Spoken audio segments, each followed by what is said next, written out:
Welcome back to Arcade Sunday. Today is actually another episode of Shoot 'em Up Saturday featuring two great games, one modern, one old. The first one is Dodonpachi in 1995. The second one is Time Pilot 84 from 1984.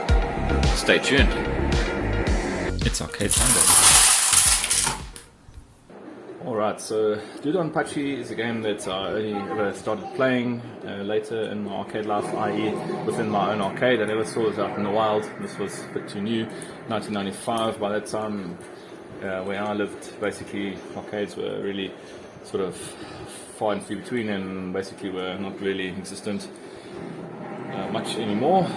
Yes, there were still some arcades around, but they were not bringing in new games. Basically, they were really stuck with their late 80s and early 90s games, I think just due to financial difficulties, aka the arcade era fail, which was slightly delayed in our country as far as I'm concerned. However, it's a good thing for me, I guess. Maybe not for my wallet, but yeah. In any event, let's have a quick game of Dodonpachi. I know I've spoken about this game before. Great shoot 'em up, probably one of my favorite modern shoot 'em ups, right up there with Damahu, which is probably, yeah, I don't know, I can't work out which one's my favorite. I think it'll be impossible to really say which one. I usually take laser type because the layers are invincible to small enemies.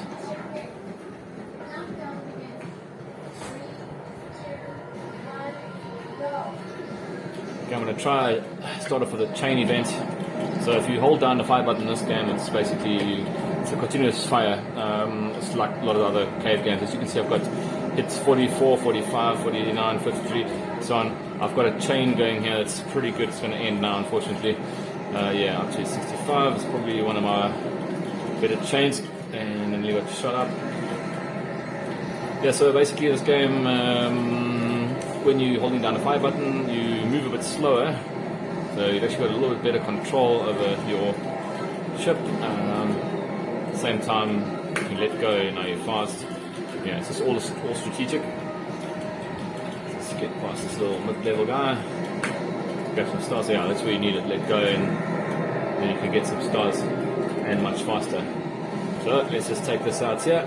Let's get rid of these guys here. And let's start a chain again. So I've got up to 10, it's already lost.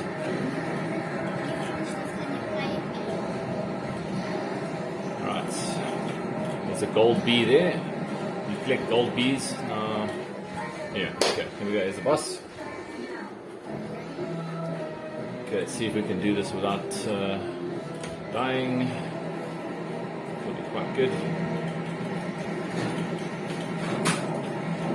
Yeah, also obviously trying to avoid using bomb attack or the second attack, bomb attack, because you can basically chain up your bombs to create a point multiplier later on in the game. It's a pretty complicated game rules that you don't really know straight away. You kind of got to play the game, learn the game. Yes, I did it. Okay, now what I'll do, I haven't lost a life in this stage, so I'll get what's known as a no miss bonus. You'll see it right across the center of the screen. I'll say no miss, so I didn't die, basically. And you get a nice big bonus point for that. 200,000, not bad bonus points. So we're going back into the fray. Oh my word!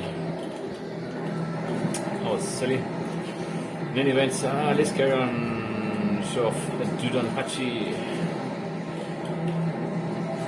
This game, as you will know, as I've probably said before, is called a Danmaku style game or bullet hell style game. A very popular trend started in Japan. Well, the most popular trend started in Japan.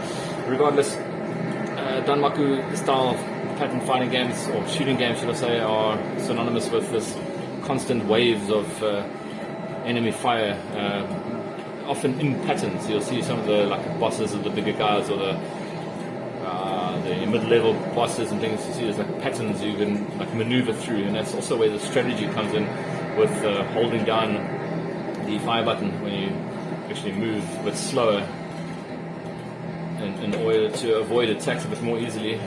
Here now, I was fairly skillfully avoided all those attacks there through the magic of the control mechanism, which is amazingly sharp. It's just for a game like this, yeah, obviously it's got to be super sharp, but I mean it's really to the point of pixel perfect movement is like a reality in this game. It's really plays very well.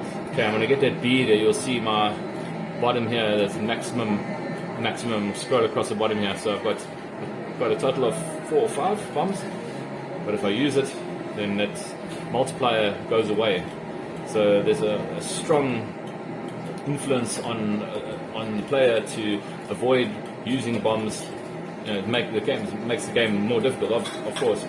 However, your possibility for higher points or point multipliers really improves too. So this is really an interesting use of a mechanism to force a player into playing the game more difficultly. In other words, don't use bomb. It's very interesting, I must say. Very clever game. Brilliant, I love it. Shit, and I got shot down in the last minute there. Oh man, that was so close.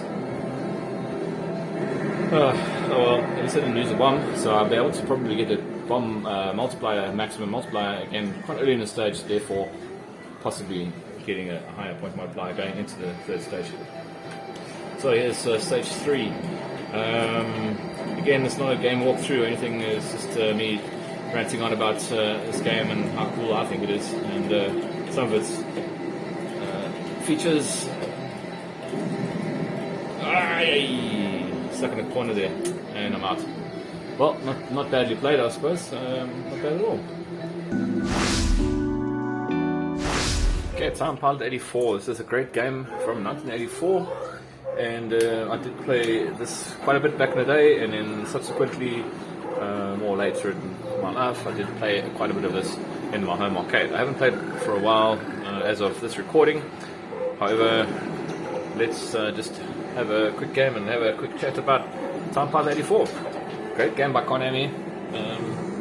Old too, 1984. Can you believe it? I think some of the people that are watching this video right now may not even have been born by this time.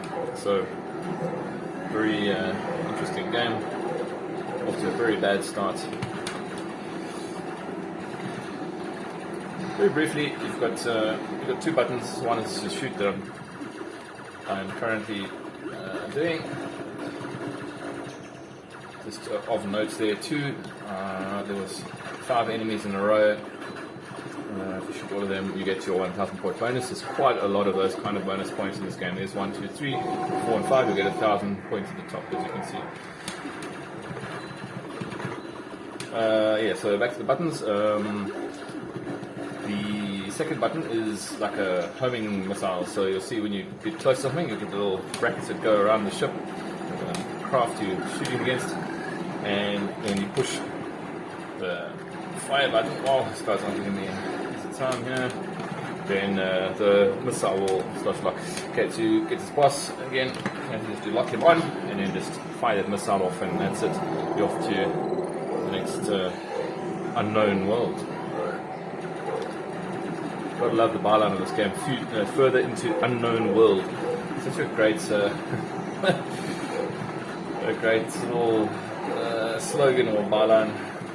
I've always enjoyed it, just because of its quirkiness, I guess. Oh no, straight into it, guy. Right, I'm trying to actually get some rhythm going here. So far, not so good. Okay, from stage 2, you will see a fair amount of hidden.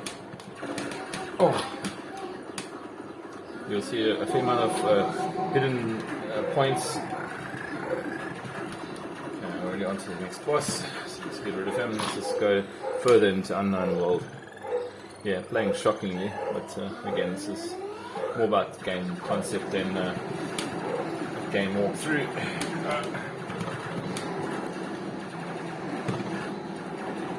Okay, so there's a secret there that's uncovered there.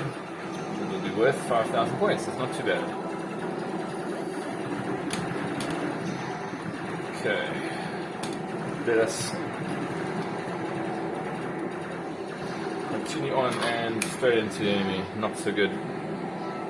Thank you for playing. You gotta love Konami's friendly warnings there, or friendly advice. Anyway, my high score there is 124,000.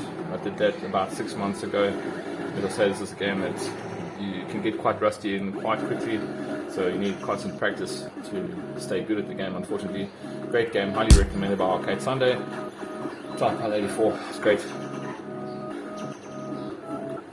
In any event, thanks for watching Arcade Sunday out, and as usual, have a great arcade gaming week. Cheers for now.